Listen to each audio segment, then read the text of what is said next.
हाय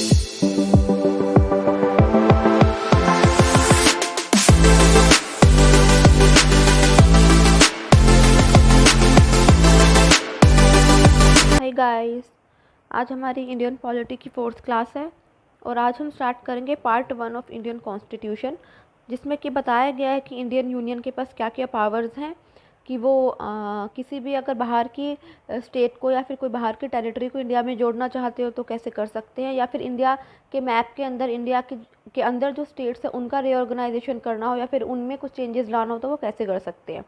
तो part 1 of Indian constitution में हमारे जितने भी स्टेट्स हैं उनके नाम वगैरह और यूटीज़ हैं उनके नाम वगैरह बताए गए हैं। ध्यान रखिएगा, मैंने स्टार्टिंग में आपको बताया था कि जब हमारा संविधान लागू हुआ था तो उसमें 395 आर्टिकल, 25 पार्ट, 8 शेड्यूल और एक प्रियम्बल था। अब जो है आर्टिकल्स अप्रॉक्स आई थिंक 400 के आसपास हो गए हैं। 22 पार्ट है, हाँ 25 पार्ट है, सॉरी, तब हमारे 22 पार्ट थे, जब लागू हुआ था 25 पार्ट है, 12 शेड्यूल और एक प्रियम्बल है। तो हम सभी पार्टों को नहीं पढ़ेंगे, हमें पूरा संविधान नहीं पढ़ना है। जो एग्ज़ाम पर्सपेक्टिव से इंपॉर्टेंट हैं, जहाँ से एग्ज़ाम में क्वेश्चन पूछे जाते हैं, हम सिर्फ वही पढ़ेंगे। जैसे कि आप मान सकते हैं, जैसे बुक, कोई भी बुक होती है तो उसमें डिफरेंट डिफरेंट चैप्टर्स होते हैं। किसी भी बुक को हम डिफरेंट डिफरेंट चैप्टर्स में डिस्ट्रीब्यूट कर देते हैं, उन चैप्टर्स में उस बुक के बारे में सारी इन्फॉर्मेशन होती है। वैसे ही हमारा संविधान भी एक बुक की तरह मानिए, उसमें 22 पार्ट है, 25 पार्ट हैं, मतलब 25 चैप्टर है। उन 25 चैप्टर में हमारा पूरा संविधान कवर किया हुआ है कि सरकार के पास क्या क्या पावर है। तो अब हम आगे बढ़ते हैं। आज हमारा टॉपिक होगा यूनियन एंड इट्स टेरिटरी, जो हमारे पार्ट 1 ऑफ इंडियन कॉन्स्टिट्यूशन में आते हैं। मैं बाद में आपको एक फोटो स्लाइड में इंडिया हमारे संविधान के पार्ट और शेड्यूल की इन्फॉर्मेशन दे दूँगी आने वाली क्लासेस में। बस संविधान को एक बुक की तरह मानिए, जैसे किसी भी बुक में किसी भी बुक को कवर करने के लिए उसमें डिफरेंट डिफरेंट चैप्टर्स होते हैं, वैसे ही हमारे संविधान में 25 पार्ट हैं, 25 चैप्टर है, जिसमें पूरा संविधान हमारा कवर किया गया। तो पार्ट 1 ऑफ इंडियन कॉन्स्टिट्यूशन है यूनियन एंड इट्स टेरिटरीज। तो हमारा जो आर्टिकल 1 है, पार्ट 1 में हमारे जो आर्टिकल आते हैं वो आर्टिकल 1 to 4 आते हैं। तो हमारा आर्टिकल 1 हमारे इंडिया को कैसे डिस्क्राइब करता है। Article 1, India that is Bharat is a union of states. ठीक है, हमारा जो इंडिया है, जो कि भारत है, जिसको हम भारत बोलते हैं, वो स्टेट्स का यूनियन है, ना कि फेडरेशन है। ये मैंने कल बता दिया था फेडरेशन क्यों नहीं है। यहाँ पे एक इम्पॉर्टेंट बात है, जो हमारे इंडिया के लिए भारत शब्द यूज़ किया गया है वो सिर्फ आर्टिकल 1 में ही यूज़ किया गया है पूरे संविधान में, और कहीं यूज़ नहीं किया गया है। कभी कभी एसएससी वगैरह में ये क्वेश्चन पूछ लिया जाता है कि इंडिया के लिए जो भारत शब्द यूज़ है वो कौन से आर्टिकल में किया गया है। तो आर्टिकल 1 ध्यान रखना है। डॉक्टर BR अम्बेडकर, हमारे बाबा साहेब अम्बेडकर, उन्होंने कहा था, उन्होंने सजेशन दिया था कि हम यूनियन ऑफ स्टेट्स यूज़ करेंगे, ना कि फेडरेशन ऑफ स्टेट्स। तो हमारा जो इंडिया है, भारत है, वो यूनियन है स्टेट्स का, ना कि फेडरेशन है। तो मैंने ऊपर लिखा हुआ है कि एक चीज़ तो आती है हमारी इंडियन यूनियन, ठीक है, टेरिटरी ऑफ इंडिया, और एक आता है हमारा इंडियन यूनियन, मतलब यहाँ मैं इंडिया भी लिख देती हूँ, स्पेलिंग है, ठीक है। एक चीज़ आती है हमारी इंडियन यूनियन और एक चीज़ आती है हमारी टेरिटरी ऑफ इंडिया, या फिर सिर्फ इंडिया। तो इंडियन यूनियन जब बोला जाएगा तो उसमें ध्यान रखना है इंडियन यूनियन में सिर्फ हमारी स्टेट्स आती हैं, और जब हम टेरिटरी ऑफ इंडिया या इंडिया बोलेंगे तो उसमें हमारी स्टेट्स भी आ जाएंगी, यूनियन टेरिटरीज भी आ जाएंगी, और एक्वायर्ड टेरिटरीज मतलब जो हमने बाहर वाले देशों से ली गई हैं या फिर वॉर के टाइम पे जो टेरिटरीज हमने एक्वायर की हैं वो। तो इंडिया जो है वो ज़्यादा बिगर शब्द है इंडियन यूनियन से, क्योंकि इंडियन यूनियन में सिर्फ स्टेट्स आती हैं, हमारी 28 स्टेट्स। टेरिटरी ऑफ इंडिया या फिर इंडिया में हमारी 28 स्टेट्स तो आएंगी आएंगी, अब हमारी 8 यूटीज़ हो गई हैं वो भी आएंगी, और अगर हमने कोई टेरिटरी बाहर से एक्वायर की गई है तो वो भी आएंगी। ठीक है, इस चीज़ में यही लिखा हुआ है। यहाँ पे अभी लिखा हुआ है कि एट प्रेजेंट 29 स्टेट हैं, ये लक्ष्मीकांत का पुराना एडिशन है तो इसको आप अपडेट कर लीजिएगा, ये नहीं 28 स्टेट और 8 यूटी हैं। ये सब कुछ मैंने ऊपर बता दिया गया। देखो ये भी मेरे नोट से पुराने हैं, तो इसमें 28, हाँ स्टेट्स तो चलो फिर भी ठीक है, 28, यूटीज़ 8 हैं, क्योंकि अब वो जम्मू कश्मीर को भी 2 यूटी में कन्वर्ट कर देना, जम्मू कश्मीर लद्दाख। अब हम एक बार बेसिक डिफरेंस देख लेते हैं स्टेट और यूटी में क्या है।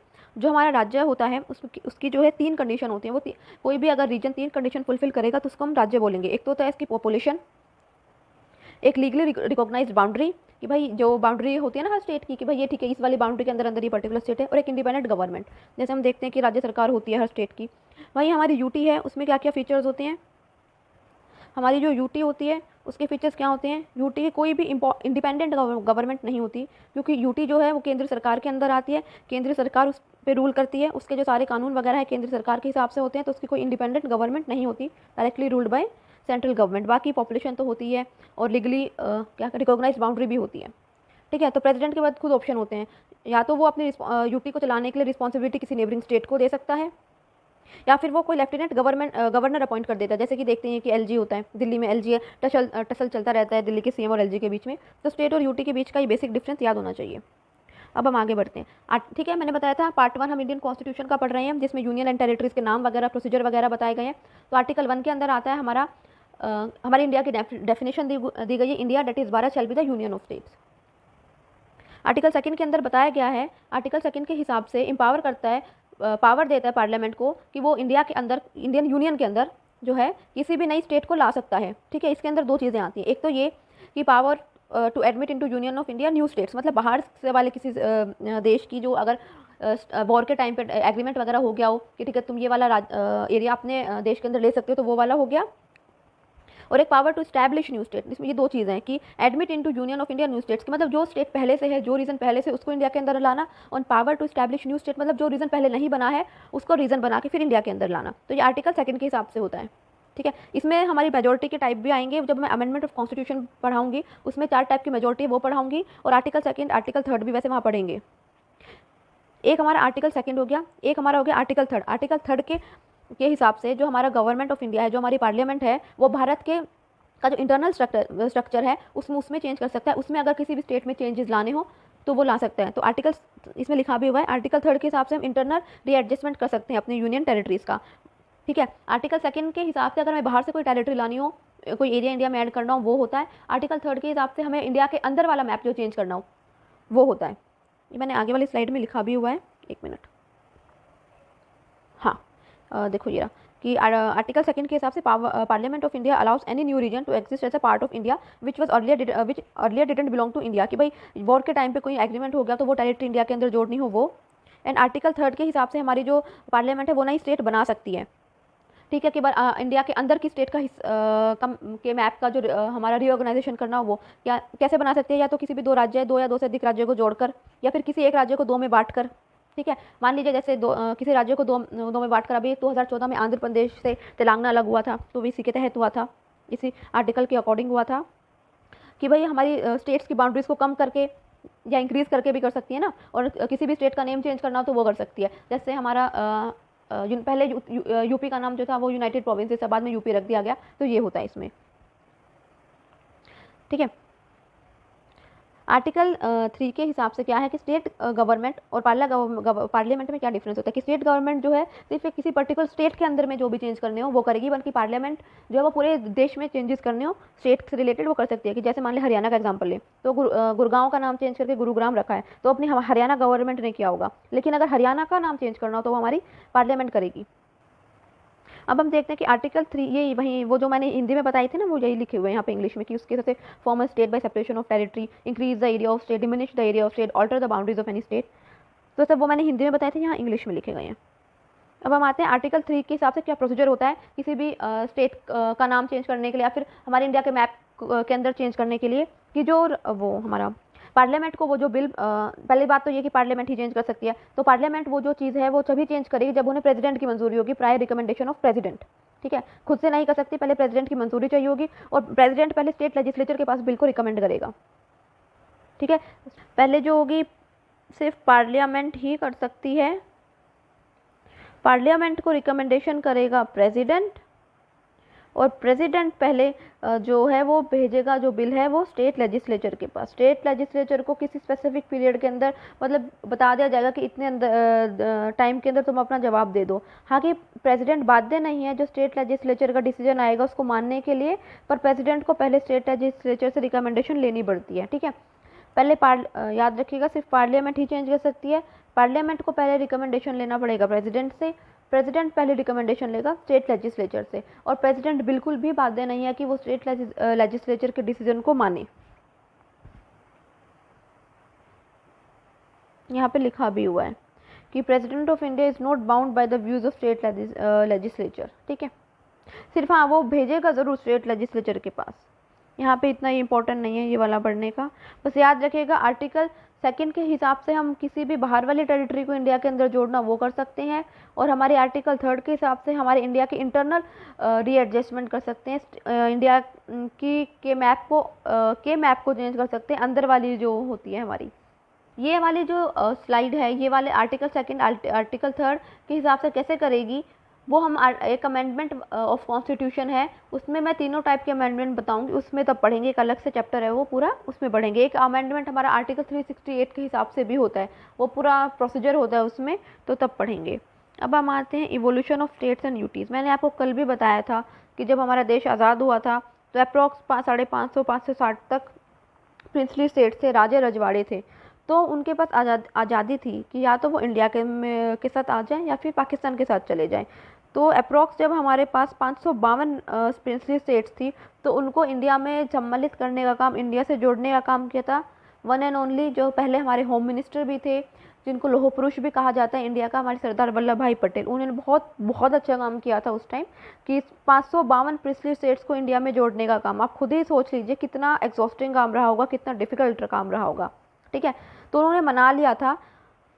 उसमें से 552 में से ना 549 तो राज़ी हो गई थी, ठीक है, इंडिया के साथ आने के लिए, पर फिर भी 3 स्टेट्स थी, हैदराबाद, जूनागढ़, कश्मीर, वो उन्होंने मना कर दिया था इंडिया के साथ आने के लिए। तो पर उनको फिर भी किसी ना किसी तरह हैदराबाद को पुलिस एक्शन से, जूनागढ़ को रेफरेंडम से कि जनता से पूछा गया, और कश्मीर को इंस्ट्रूमेंट ऑफ एक्सेशन से कि कश्मीर की भी एक कहानी पहले मना कर दिया था, फिर वहाँ पे शायद पाकिस्तान की साइड से कुछ इशू हो गया था, उन्होंने कुछ आर्मी भेज दी थी, फिर वो कश्मीर के राजा भारत के पास आए थे कि भाई हमें बचाओ। तो उन्होंने एक शर्त रखी थी सरदार वल्लभ भाई पटेल ने, ठीक है हम तुम्हें बचा तो लेंगे पर तुम्हें इंडिया के साथ जुड़ना होगा, तब वो कश्मीर में आए वाले इंडिया के साथ आए थे। तो 3 स्टेट्स थी जो सीधी सीधी तरह राज़ी नहीं हुई थी, हैदराबाद, जूनागढ़ और कश्मीर, ठीक है। तो 1950 जब हमारा संविधान लागू हुआ था, तो जैसे अब हमारे इंडिया का मैप है, एक तो वैसा मैप इंडिया का बिल्कुल नहीं था। इंडियन स्टेट्स को 4 पार्ट में डिवाइड किया गया था। इंडियन स्टेट्स को 4 पार्ट में डिवाइड किया गया था, part A, B, C and D. इसमें स्टेट्स के नाम याद रखने, देखो ये हमारा इंडिया का मैप था जब हमें आज़ादी मिली थी। मैं थोड़ा छोटा कर देती हूँ ताकि पूरा मैप दिख जाए। ऐसा दिखता था हमारा इंडिया जब हमें आज़ादी मिली थी। देखो कश्मीर, पंजाब, यूनाइटेड प्रोविंस जो आज का यूपी है, बिहार सेंट्रल प्रोविंस ये मध्य प्रदेश वाला हो गया, बॉम्बे वाला जो महाराष्ट्र वाला एरिया है वो, हैदराबाद था, मैसूर जो कर्नाटका है, मद्रास तमिलनाडु वाला था, ठीक है। ये हमारा था इंडिया का मैप 1950 में।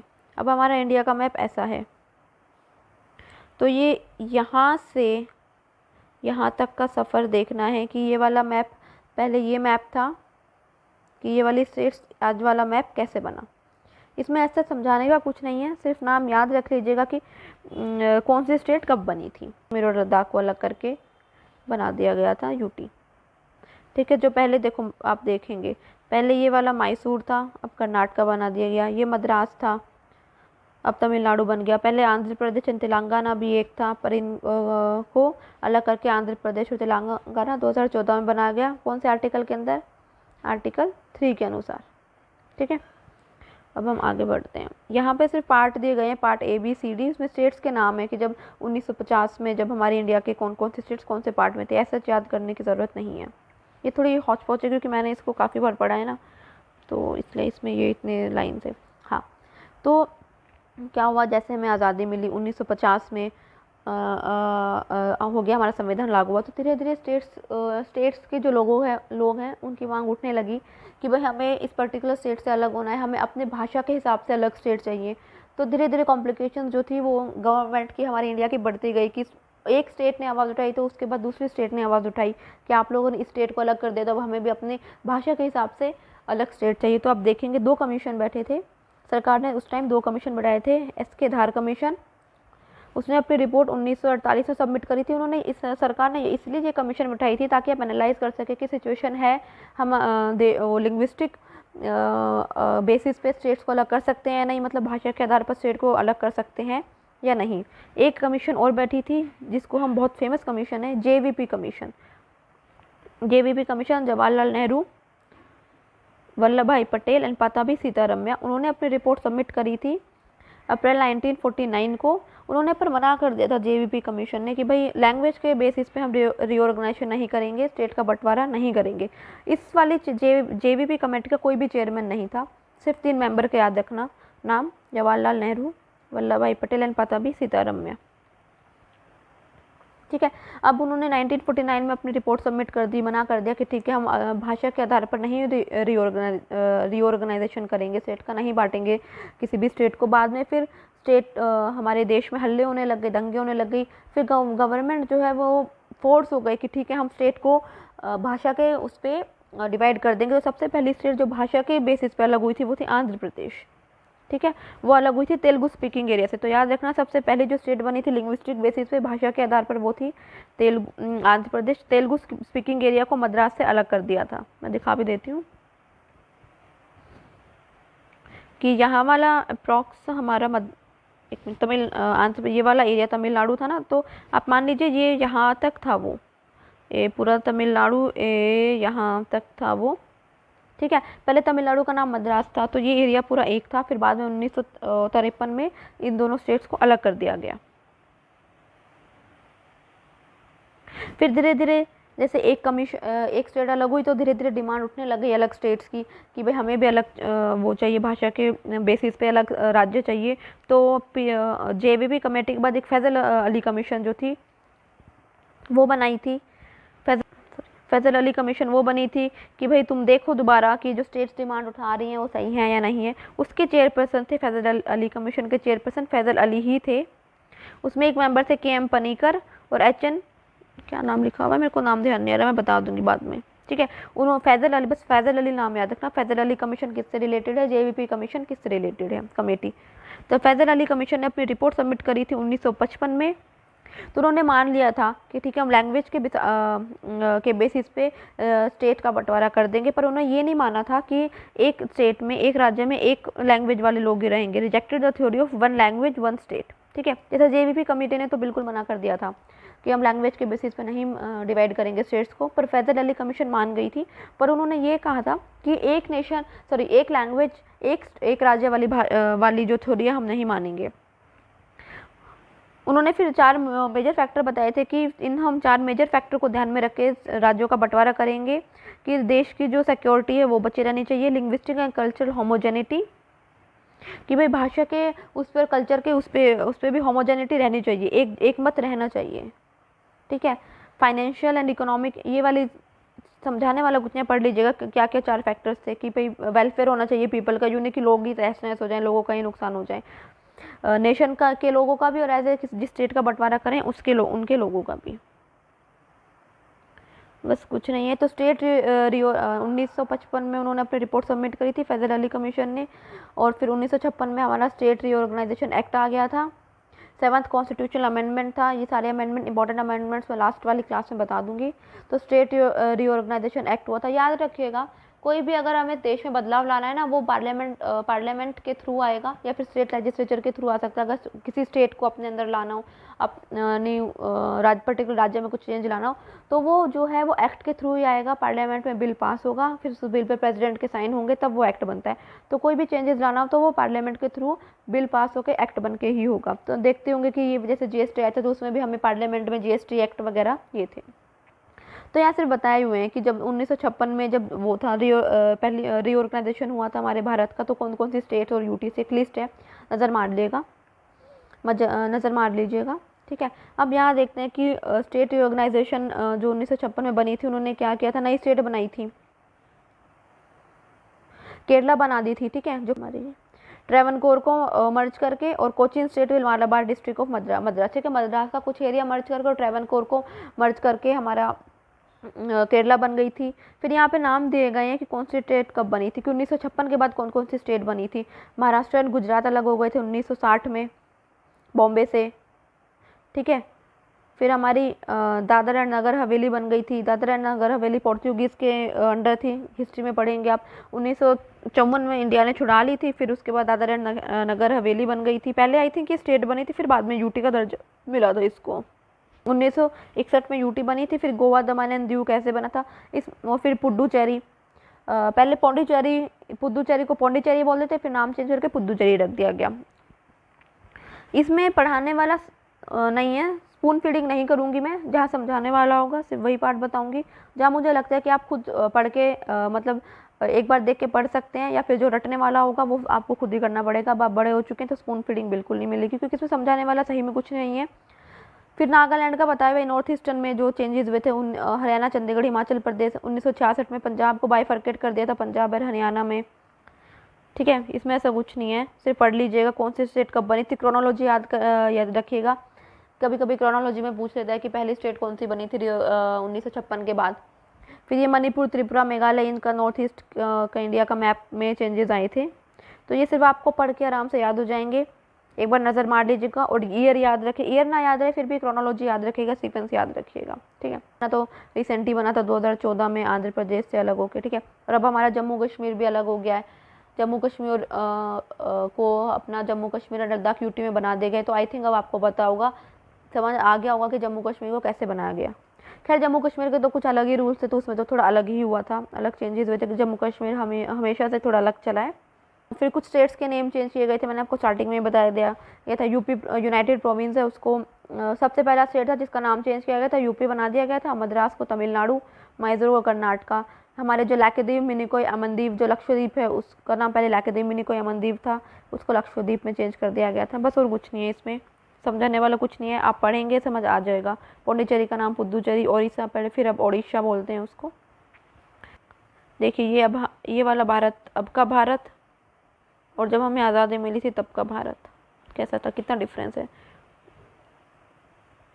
तो हमारा आज का लेक्चर आज यहीं ख़त्म होता है। आज हमने पार्ट 1 ऑफ इंडियन कॉन्स्टिट्यूशन पढ़ा है। धीरे धीरे करके हम सारे पार्ट्स पढ़ेंगे। पार्ट्स कुछ नहीं है, पहले भी बताया था, अब भी बता रही हूँ। चैप्टर देखो संविधान के, पूरा संविधान ऐसे इन्हीं चैप्टर्स में कवर किया गया है। ठीक है, आगे वाली स्लाइड्स में नेक्स्ट क्लास में मे बी मैं आपको फंडामेंटल राइट स्टार्ट करा दूंगी। बहुत इंपॉर्टेंट, बहुत बहुत इंपॉर्टेंट चैप्टर है, उसको कम से कम 3 क्लास चाहिए होंगी कवर करने के लिए अच्छी तरह। तो हम बिल्कुल आराम से पढ़ेंगे। तो हमारा आज का लेक्चर आज यहीं ख़त्म होता है। बाय।